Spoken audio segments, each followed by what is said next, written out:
Jai Swaminarayan. My dear students, you are welcome in the video session of SGIS online Gurukul run by Sri Swaminarayan Gurukul Rajkot Sansthan. Today we are going to study poem number 1, The River. શબ્દ જેવો છે the river, નદી. આપણે બધા નદીથી પરિચિત છીએ. We are all known about the river. And what the role of river in our life. નદીની ભૂમિકા શું છે? We know it very well. આપણે સારી રીતે સમજીએ છીએ કે માનવ જીવનમાં નદી છે એની અસર શું છે, અથવા તો એની ઇફેક્ટ, અથવા તો એનો રોલ શું છે. તમે બધા જુઓ કે અત્યારે તો શું છે કે આ દર વખતે વરસાદ આવી જતો હોય સમયસર એટલે વાંધો નથી, પરંતુ જ્યારે વરસાદ ન વરસે, દુષ્કાળનો સામનો જ્યારે કરવો પડે ત્યારે ચોક્કસપણે આપણને નદી યાદ આવે. અને કેટલાક વર્ષોમાં આપણે એવો અનુભવ પણ કરી ચૂક્યા છીએ. લોકમાતા કહેવાય ને, મધર ઓફ પીપલ, લોકમાતા. કારણ કે એમાં સારું નરસું બધું જ એનામાં ઠલવાતું હોય છે, પરંતુ તેમ છતાંય એ ક્યારેય માનવજાત પ્રત્યે ક્યારેય એને કોઈ અભાવ કે કુભાવ નથી, મૃત છે. તો જ્યારે આ કાવ્યમાં નદી વિશે થોડા ખ્યાલો છે. કંઈક બાળકની સાથે એને સરખામણી કરેલી છે, કંઈક યૌવનની સાથે સરખામણી કરેલી છે, કંઈક અનંતકાળ, આપણે જેને કહીએ ને સાતત્યપૂર્ણ બાબત, કાયમી માટે ટકી રહેતી હોય એવી બાબતની સાથે સરખામણી કરેલી છે. કાવ્યમાં આવું બધું કંઈક કંઈક આવે છે. શબ્દ જેવો છે રિવર, આપણને એવું કંઈક આપી જાય છે માનવ જાતને કે ઘણી વખત આપણને એની કલ્પના પણ નથી આવતી. We can not imagine about the effect of the river in our life. If we see the first stanza, river, river, little river. નદી નદી નાનકડી નદી, લિટલ મીન્સ નાનકડું. નદી નદી નાનકડી નદી. Bright you sparkle on your way means તારા માર્ગમાં. આનંદથી ચમકતી, સ્પાર્કલ ચમકવું એમ, આનંદથી ચમકતી, તારા માર્ગમાં આનંદથી ચમકતી જતી હોય એવી તું છો. Over the yellow pebbles dancing. Pebbles એટલે પથ્થર, યેલો એટલે પીળા પથ્થરો, ડાન્સ એટલે નાચવું, નૃત્ય કરવું. પીળા પથ્થરો ઉપર નાચતી કૂદતી તું ચાલી જાય છે. Through the flowers and foliage glancing. Flowers એટલે ફૂલો, ફોલીજ એટલે એવા કૂણા પાંદડાઓ, ગ્લેન્સ એટલે જોવું. તો આવા પાંદડાઓ ફૂલોમાં થઈને તું જોતી જોતી જાય છે. Like a child at play એટલે કે રમતું બાળક. એક રમતા બાળકની જેમ તું જોતી જાય છે, નાચતી જાય છે અને પાછી ચમકતી જાય છે. બાળકની સાથે સરખામણી થયેલી છે. જો અહીંયા રમતું બાળક હોય, if you observe the playing child, રમતું બાળક હોય એનું ક્યારેક તમે ઓબ્ઝર્વેશન કરેલું હશે તો વોટ વી ફીલ, આપણને શું અનુભવાય? એની જ્યારે દ્રષ્ટિ છે, એની each and every action of playing child, you can feel it very well because we up to till now we through this period of our life. જીવનમાં આ પીરિયડમાંથી હું કે તમે બધા એમ કે બાળપણામાંથી પસાર થઈ ચૂક્યા છીએ. તો જ્યારે જ્યારે આપણે ચાઇલ્ડ હતા, વેન વી વેર ચાઇલ્ડ, તો what type of experience we have, આપણને કેવા કેવા અનુભવ થયા. તો નદીનું પણ કંઈક એવું છે, એ પણ કંઈક જોવે છે, નાચતી કૂદતી આગળ આગળ વધે છે. પાંદડાઓમાંથી કીધેલું છે, જો ફ્લાવર્સ એન્ડ ફોલીજ, પાંદડાઓ અને ફૂલોમાંથી જોતી જોતી એમાં થઈને જોતી નિહાળતી આગળ વધતી જાય છે. Like a child at a play. Now in the second stanza, river, river, swelling river. ઉછળતું, સ્વેલ, ટુ સ્વેલ એટલે ઉછળવું. નદી નદી ઉછળતી નદી. On you rush through rough and smooth. Smooth એટલે સમતલ હોય એવું, રફ એટલે ખડબચડું. સમતલ માર્ગ ઉપર કે ખડબચલા માર્ગ ઉપર તું દોડતી જાય છે. લાઉડર મોટેથી અવાજ કરતી. ફાસ્ટર વધારે ઝડપથી ચાલતી. એન્ડ બ્રોલિંગ લીપિંગ, લીપ એટલે કૂદવું, ઉછાળા મારતી, કૂદતી કૂદતી. ખડખડ વહેતી. ઓવર રોક્સ, રોક્સ એટલે પથ્થરો, પથ્થરો ઉપર ખડખડ વહેતી. તો આગળ વધતી જાય છે. એન્ડ શું કે છે? બાય રોઝ બેંક, બેંક એટલે કાંઠો, રોઝ એટલે ગુલાબ, આસપાસ જેના ગુલાબ, જેના કાંઠે ગુલાબ હોય, ટૂંકમાં ફૂલો જેની આસપાસ હોય એવી જે કિનારી છે, એવો જે કાંઠો છે, એની સાથે સાથે તું આગળ વધતી જાય છે. સ્વીપ, સ્વીપ એટલે ઝડપથી દોડતી, સ્વીપ એટલે આમ તો વાળવું થાય, પણ અહીંયા દોડતી દોડતી તું આગળ વધી રહી છે. લાઈક ઇમ્પેટસ યુથ, યુથ એટલે યૌવન, ઇમ્પેટસ ઉન્મત, જાણે કે ઉન્મત યૌવનની માફક. જ્યારે ઉછળતી જ્યારે યુવાની હોય ત્યારે what we all passes through the youth. અત્યારે આપણે એવો સમય જ એવો છે કે તમે યુવાનીમાંથી પસાર થઈ રહ્યા છો. You are studying in standard 9th. એક યુવાનીના, you are on the verge of youth. તમે યુવાનીના ઉંમરે જ અત્યારે ઊભા છો. તો આ તમે what type of experience you have, તમને અત્યારે શું અનુભવમાં આવે છે? What you learn from your parents, from your teachers, from your elders, from your friends. એમાંથી તમને કેટલું બધું મળતું હોય છે. અને તમે જે કાંઈ અનુભવ હો છો, whatever you experience in your life, you may said to other, may be said, you may tell other, you may share to other. તમે જે કાંઈ તમારા અનુભવ છે એ બીજાને તમે કહેતા જ હો છો. તો અહીંયા એક ઉન્મત યુવાનીની માફક નદી છે, એ આગળ આગળ ચાલતી જાય છે. એનો પ્રવાસ કંઈક એવો છે. જો અહીંયા બે શબ્દો આવ્યા ને, રફ એન્ડ સ્મૂથ, બે શબ્દો. આ શબ્દો ઘણું બધું કહી જાય છે. માર્ગ ખરબચડો છે અને પાછો સમતલ પણ છે. બંનેના માર્ગ ઉપર નદી તો ચાલે જ છે, કારણ કે વહેવું, ફ્લોવિંગ ઇઝ ઇટ્સ નેચર. વહેવું માત્ર જ એનો એક ગુણ છે. એમાં સારા પણ સારું પણ આવે છે અને નરસું પણ આવે છે. એનો માર્ગ કંટકવાળો પણ છે, ખાડા ખબડાવાળો પણ છે અને સમતલ પણ છે. પણ તેમ છતાંય નદી ક્યારે ફરિયાદ નથી કરતી, નો કમ્પ્લેન. એ ક્યારે બોલતી પણ નથી, એની મર્યાદામાં ચાલતી જ હોય છે. તો આ શું છે? That is a quality of river. નદીની આ તો એમ કે એનો ગુણ જ આ છે, વહેવું. એમ એટલા માટે એને કીધેલું છે કે ઉછળતા યૌવનની માફક આ નદી એ વહેતી હોય છે. એની પણ જબરી અસર સમાજ ઉપર છે, દેશ ઉપર છે. અને અત્યારે તમે જુઓ કે જે નદીઓ ઉપર મોટા મોટા બંધો બંધાયા છે અને હરિયાળી હરિયાળી, માનો કે આપણને એવું પણ છે કે જો ક્યારેક ક્યારેક વરસાદ ઓછો થઈ જાય તો દુષ્કાળનો અનુભવ નથી થતો. પીવાના પાણી કે પછી જે કાંઈ ખેતીના પાણી, ઇરિગેશન છે, તો એ બધું પૂરું પાડી દે છે. તો આપણને શું છે કે સરકારે બધી આ વ્યવસ્થા કરી છે એટલે આપણને એનો અનુભવ નથી. પરંતુ જ્યારે દુષ્કાળ અથવા આ ફેસિલિટી જો સરકાર આપણને કરી ન હોય અને પછી જ્યારે આવો સમય આવે ત્યારે ખરેખર યાદ આવે કે આ નદીની કેવડી ભૂમિકાઓ છે.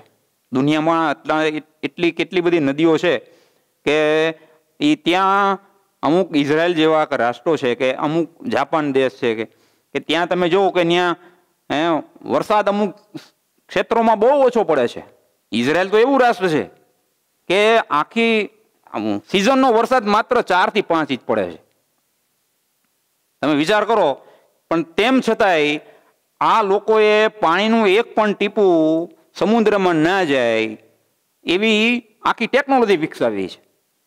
તો એ શું કર્યું હશે? શું ત્યાં નદીઓ નહીં હોય? નદીઓ છે જ, પણ નદીઓનું પાણી છે ને એને રોક્યું છે અને એનો સદુપયોગ એને પોઝિટિવલી લીધું છે. એમ એને પાણીને રોકી અને એવા બંધો બાંધ્યા છે.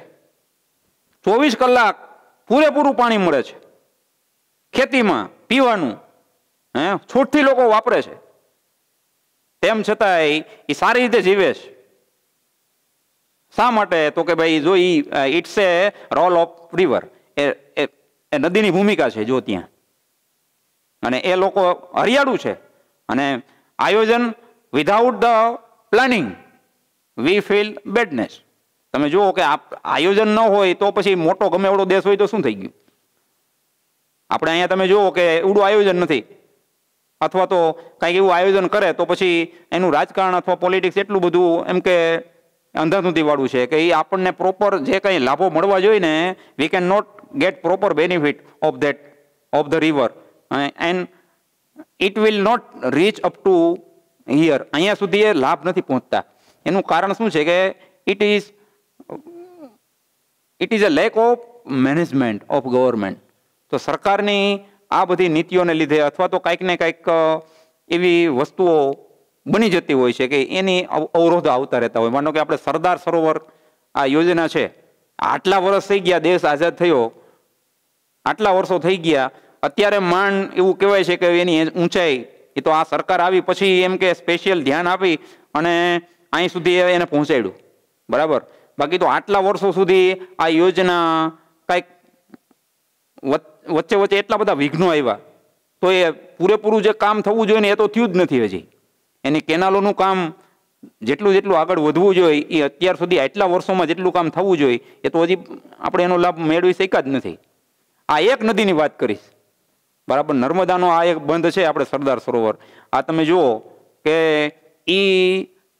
આ એક નદીને લીધે we got so many benefit. એમ કેટલા બધા લાભો આપણી ગુજરાતની પ્રજાને તો ઠીક, આસપાસના જે રાજસ્થાન છે, બીજા મહારાષ્ટ્ર છે, બધાને એનો લાભ મળે છે. હજી પૂરી નથી થઈ તેમ છતાં એટલા લાભ મળે છે. આખું જે સરદાર સરોવર જે project is not complete up to till now, but it kept giving benefit. એનો લાભ તો આપણને મળતા થઈ જ ગયા છે. તો that is the effect of river. આ એક નદીની જ અસર છે ને. આપણે એનું પાણી વ્યવસ્થિત કર્યું અને એ રીતે એનું આયોજન કર્યું તો એના લાભ મળતા થઈ ગયા છે. તો અહીંયા શું કહે છે કે લાઈક એ ઇમ્પેટસ યુથ, એક ઉન્મત્ત યુવાનની જેમ એની ભૂમિકા રહેલી છે. રિવર રિવર બ્રીમિંગ રિવર, નદી નદી છલકતી નદી. બ્રીમ એટલે છલકવું થાય. બ્રોડ એન્ડ ડીપ, બ્રોડ એટલે પહોળું, ડીપ એટલે ઊંડું. Broad and deep, steel as a time, સમયની જેમ સ્થિર છે. સ્ટીલ એટલે સ્થિર હોવું, મોશનલેસ. ટાઈમ સમયની માફકે સ્થિર છે. Swimming steel yet still in motion, આપણને એ સ્થિર જણાય છે પણ તેમ છતાં એ ગતિમાં છે. સ્વિમિંગ એટલે જણાતું. સ્ટીલ એટલે શાંત, આપણને શાંત જણાય છે પણ તેમ છતાં એ ગતિમાં તો છે જ. Tending towards to the ocean, ocean એટલે મહાસાગર, દરિયો. એનું વહેણ છે તો મહાસાગર તરફ જ છે. જ્યારથી ઉત્પત્તિ થઈ ત્યારથી માંડી અને એને મળવાનું તો સાગરને જ છે. ટેન્ડિંગ એટલે એ તરફ જતું. તો tending onward to the ocean, just like a mortal prime. જાણે કે જીવનમાં શ્રેષ્ઠ સમયમાં માણસ હોય. માનો કે કોઈ વ્યક્તિ સફળ વ્યક્તિ છે, એનો શ્રેષ્ઠ સમયગાળો હોય, ત્યારે એ માણસ કેવો અનુભવ કરતો હોય. when the person in his high time, what type of experience, what type of feeling they feel. જ્યારે માણસનો જ્યારે કોઈ વ્યક્તિનો સૂર્ય જ્યારે પૂર્ણ કળાએ ખીલેલો હોય અને એની સફળતાની ટોચ ઉપર હોય, ત્યારે એને કેવો અનુભવ હોય? when he got the top of his life, so what type of effect, what type of feeling he has in his life. તો એવું જ કંઈક નદીનું છે. એમ જ્યારે વ્યક્તિ જ્યારે પૂર્ણ સફળતા પ્રાપ્ત કરી લેતો હોય અને જે કાંઈ મેળવવાનું બધું જે એને મેળવી ચૂક્યો હોય અને એવો અનુભવ એને જ્યારે થતો હોય, એવી જ કંઈક વાત નદીની છે. એવી વસ્તુ કંઈક નદીને લાગુ પડે છે કે એણે તો નદીને પણ પોતાનું કંઈક અસ્તિત્વ, પોતાની કંઈક અસર છે, પોતાનું કંઈ અનુભવ છે. એ આપણને એ બોલતી નથી પરંતુ સમાજને ઘણું બધું આપી જાય છે. મોર્ટલ પ્રાઇમ, જીવનના શ્રેષ્ઠ સમયમાં જ્યારે માણસ હોય અને એ જેને એવો અનુભવ થતો હોય, એવો અનુભવ એ એમ કે એને એ નદી પોતે ફીલ કરતી હોય છે, જસ્ટ લાઈક એ મોર્ટલ પ્રાઇમ. જીવનમાં માણસનો જ્યારે શ્રેષ્ઠ સમય હોય એવો જ કંઈક અનુભવ આપણને નદી પોતે ફીલ કરતી હોય એવું આપણને લાગે છે. રિવર રિવર હેડ લોંગ રિવર, ઉતાવળું, હેડ લોંગ એટલે ઉતાવળું. નદી નદી ઉતાવળી નદી. અને પાછું down you dash into the sea, દરિયામાં તું ધસી જાય છે. કારણ કે પોતાને સમાવાનું છે દરિયામાં. ડેશ ધસી જવું. કોઈ પણ નદી જ્યારથી ઉદ્ભવે ત્યારથી માંડી અને એનું પૂર્ણ વિરામ તો આખરે મહાસાગર દરિયો જ છે. અને એ તરફ જે વહે છે એ તરફ જ ધસી જાય છે. Sea that line hath never sounded. હવે સમુદ્ર કેવો છે તો કે એની ઊંડાઈ છે એ અમાપ છે. હવે પોતાના પ્રિયતમને જ્યારે મળવા જાય છે ત્યારે એનું સ્થાન કેટલું છે તો કે એ અમાપ છે. There is no limit. સમુદ્ર એ કોઈ માપી નથી શકતું, એનું સ્થાન અમાપ છે. Sea that sail hath never round. એનો પ્રવાસ જે છે એ નિરંતર છે, એનો પણ કોઈ અંત નથી. દરિયો જે છે તો એ સતત એમ કે એનો પ્રવાસ ધેર ઇઝ નો એન્ડ. તો નદી કેમાં એનો સમાવેશ થાય છે? જેનો અંત જ નથી, જેની કોઈ મર્યાદા જ નથી. એવી જે સ્થિતિ છે એમાં નદીનો સમાવેશ થઈ જાય છે. અને એને મળવા એમ કે સતત પ્રયત્નશીલ હોય છે. લાઈક ઇટર્નિટી, જાણે કે અનંતકાળ હોય. ઇટર્નિટી એટલે શાશ્વતપણું. દરેક અમે છીએ, આપણે છીએ કે પછી બીજા સામેની અન્ય કોઈ વ્યક્તિ છે તો એનું પૂર્ણવિરામ ક્યારે ગણાય કે ઇટર્નિટી, અનંતકાળ સુધી જે સતત, જેનો કોઈ અંત નથી, એવી વસ્તુમાં જ્યારે ગરકાવ થઈ જાય, જ્યારે એ વસ્તુમાં જ્યારે આપણે ખોવાઈ જાય ત્યારે સમજી લેવાનું કે we got perfectness in our life. તો નદીઓનું એવું છે કે આપણે એના બેનિફિટ છે, એને વિશે જે કંઈ આપણા વિચારો છે અથવા તો એને વિશે આપણી જે કંઈ ફરજો છે, we can not remember that duty. ઘણી વખત આપણે ભૂલી જઈએ છીએ. We forgot the benefits of river. તો આવું વિચારીને અથવા તો એને વિશે એના લાભોને અવગણીને ઘણી વખત આપણે એને ગંદી કરતા હોઈએ છીએ, પર્યાવરણને નુકસાન કરતા હોઈએ છીએ. તો આનાથી શું થશે? આપણે શીખવાનું જ અહીંયા એ છે કે એક માનવ તરીકે ક્યારેય પણ આપણે એવા પ્રતિજ્ઞાબદ્ધ બનીએ કે ક્યારેય પણ કોઈ કચરો કે એવી કોઈ પણ નેગેટિવ વસ્તુ કે કાંઈ પણ એ ક્યારેય ફેંકીએ નહીં. નદીમાં જાય અને દૂષિત થાય. તમે જુઓ કે અત્યારે આપણે લોકડાઉન ચાલી રહ્યું છે, બરાબર. હવે ભલે એની ખરાબ અસરો કે સમાજ ઉપર હાલની તકે તો તમે જુઓ કે એ અર્થતંત્ર એ હાવ બધું બેડોળ થઈ ગયું છે, પણ એની કંઈક સારી અસર પણ છે. એવું કહેવાય છે કે અત્યાર સુધીમાં એટલા વર્ષોમાં ગંગા નદીને સફાઈ માટે થઈ અને સરકારે કરોડો રૂપિયા ખર્ચી નાખ્યા છે, પણ બધું વ્યર્થ હતું. તમે વિચાર કરો કે આ લોકડાઉનમાં એ બધા કારખાના બંધ થઈ ગયા આજુબાજુના, એટલે ઓટોમેટિક બધું ચોખ્ખું થઈ ગયું. પાણી એવું કહેવાય કે આપણે હરિદ્વારમાં ગંગા નદી વહે છે, ક્યારેય પણ એ નદી ત્યાં વહેતી નદી એ પાણી એટલું બધું ગંદુ હોય કે તમે નાહવાનું પણ મન ન થાય. પણ અત્યારે તમે એટલું બધું પાણી નીટ એન્ડ ક્લીન થઈ ગયું છે. તમે વિચાર કરો કે એ મૂળ તો હોય, એની જે ઉદ્ભવ છે એનું પાણી મૂળ તો ચોખ્ખું જ છે, આપણે એને ગંદુ કરી નાખ્યું છે. We made it dirty. In real it is not dirty. વાસ્તવમાં એ ખરેખર ગંદુ નથી, આપણે એને ગંદુ બનાવી દીધું છે. ત્યારે what is the duty of people to the river? માનવ જાતની ફરજો શું છે આને પ્રત્યે? એ જો આપણે બરાબર સમજીએ તો મને લાગે છે, I think that we learn this poem very well. તો હવે આપણે એવા પ્રતિજ્ઞાબદ્ધ થઈએ, આપણે એવી કાયમી માટે યાદ રાખશું કે ક્યારેય પણ નદી દૂષિત થાય એવું આપણે ક્યારેય પણ કરશું નહીં. તો આ પાઠ અથવા તો આ કાવ્ય છે એ આપણે બરાબર આપણે આત્મસાત કર્યો ગણાશે. હવે આપણે અહીંયા આટલું કરી અને જે કંઈ ભણી અને કાવ્યને આપણે અહીંયા પૂર્ણ કરશું. અસ્તુ. જય સ્વામિનારાયણ.